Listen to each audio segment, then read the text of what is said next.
तो मेरे प्यारे बच्चों, कैसे हैं आप सभी। मैं उम्मीद कर रहा हूँ आप बहुत बेहतरीन होंगे, अपनी पढ़ाई मन से कर रहे होंगे। तो देखिए, आज मैं बिल्कुल बेसिक से स्टार्ट कर रहा हूँ कक्षा 10 की गणित, जिसमें मैं पूरी एनसीईआरटी का सलूशन आपको प्रोवाइड करूँगा। तो आइए प्रारंभ करते हैं चैप्टर नंबर 1, वास्तविक संख्याएँ। तो एक्सरसाइज 1.1 वास्तविक संख्याओं की पहली प्रश्नावली हम स्टार्ट कर रहे हैं। इसका जो पहला सवाल है वो क्या दिया गया है कि निम्न संख्याओं का, प्रश्न हमारा है निम्न संख्याओं का अभाज्य गुणनखंड। निम्न संख्याओं को अभाज्य गुणनखंड के रूप में व्यक्त कीजिए।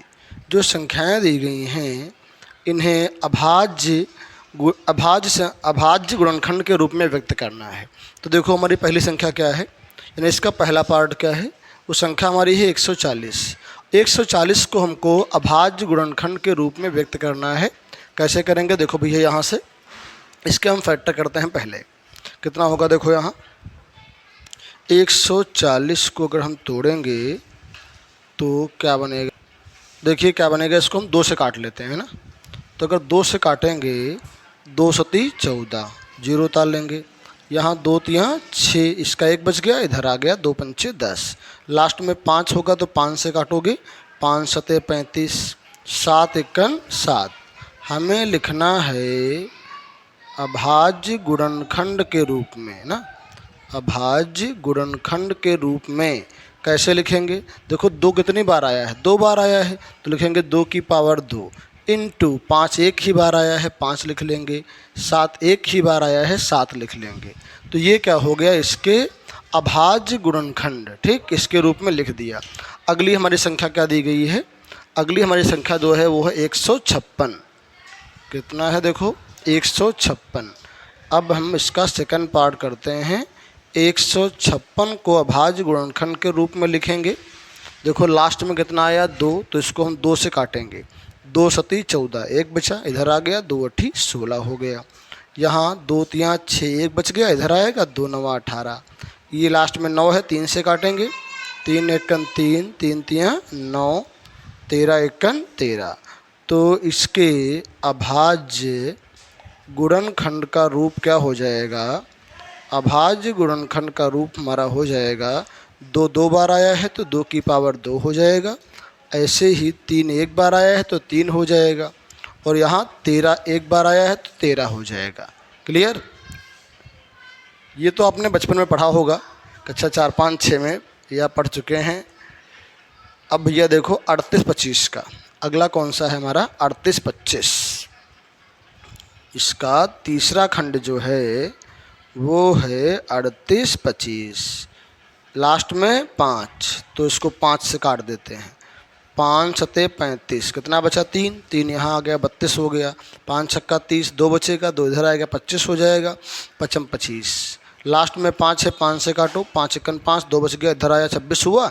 55 25 ना, फिर यहाँ एक इसका यहाँ जाएगा ना, 5 तियाँ 15, 3 से काटो, लास्ट में 3 है, 3 पचे 15, 3 एकन 3। अब ये काट सकते हैं 3 से भी, 3 एकन 3, 2 बचेगा, 2 यहाँ आएगा ना, 21 हो गया, 3 सत्ते 21, 17 एकन 17 ना। तो ये इसके हो गए गुणनखंड, और इसमें हमें लिखना है इसको अभाज्य गुणनखंडों के गुणनफल के रूप में ना।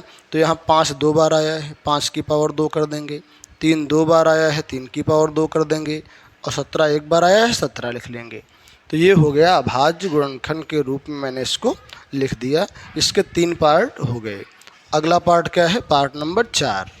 देखिए पार्ट इसका 4 हमारा इस प्रकार है। ये दिया गया है 5005। तो इसके भी हम करेंगे फैक्टर। इसको हम काट सकते हैं, लास्ट में 5 है, 5 से काटते हैं। 5 एकन 5, 0 0, 5 एकन 5। अब यहाँ इसको हम किससे काटेंगे, इसको हम 7 से काट सकते हैं। 7 एकन 7, यहाँ 3 बचा, इधर आएगा, 30 हो गया, 7 चक्को 28, कितना बचा यहाँ, 2 बचेगा, 7 तियाँ 21।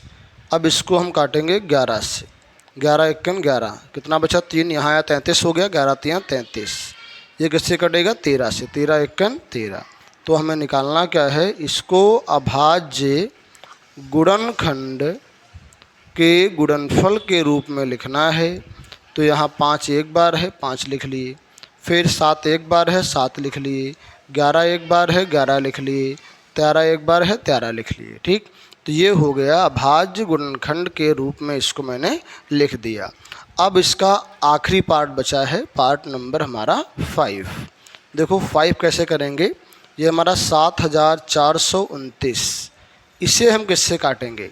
पहले इसमें हम विषम संख्या देखेंगे, 3 से देखेंगे, 7 से देखेंगे, 11 से देखेंगे, 13 से देखेंगे। ठीक, तो ये कटेगा ही नहीं। फिर इसको हम देखते हैं 17 से या 23 से, देख लो इसको, 17 से भी कट जाएगा, 23 से कट जाएगा, और ये हमारा कट जाएगा 19 से भी। देखो यहाँ 23 से काटते हैं तो 23 तियाँ ना, ये हो जाएगा 69। कितना बचा यहाँ पे, 23 तियाँ ना, 3 तियाँ 9 हो गया, और 3 दूना 6। कितना बचेगा, ये बचेगा हमारा ये 5 ना, 5 यहाँ आ गया, 52 हो गया। तो 23 दूना लगा दोगे, फिर ये लग जाएगा 3 बार। अब इसको हम किससे काट लेते हैं, 19 से काट लेंगे। तो कितना आएगा यहाँ, 19 एकन 19, और इधर हमारा जाएगा ये, तो ये कट जाएगा 7 बार। ठीक, अब इसको हम काट लेंगे 17 से। तो यहाँ से अभाज्य गुणनखंड के रूप में कैसे लिखेंगे इसको, देखो 23 एक बार है, और 19 एक बार है, 17 एक बार है। ठीक, ये हमारा यहाँ से हो जाएगा। तो प्रश्न संख्या 1 और उसके चारों पार्ट ना, 5 पार्ट दे, पाँचों पार्ट हो गए। अब भैया एक सवाल आपको मैं दे रहा हूँ होमवर्क में, एकदम सिंपल सा है, HW में। आप उसका जो आंसर है मुझे अगली वीडियो में देंगे, तो मैं आपका उसमें नाम लूँगा, बताएंगे। यहाँ से अगर मुझे करना हो, सिंपल सा एकदम है, यहाँ पे मैं आपको दे रहा हूँ 81। तो 81 को अभाज्य गुणनखंड के रूप में लिखेंगे। ठीक है, उसका आंसर जो है आप हमको अगली वीडियो में, इसी वीडियो के नीचे कमेंट करेंगे। ठीक, आज के लिए इतना ही, फिर मिलते हैं कल एक नई वीडियो के साथ में। इसी प्रकार पूरे NCERT का सलूशन पाने के लिए आप हमारे चैनल को सब्सक्राइब करें, लाइक करें, शेयर करें, जिससे आने वाली हर वीडियो की नोटिफिकेशन आपको पहले मिले।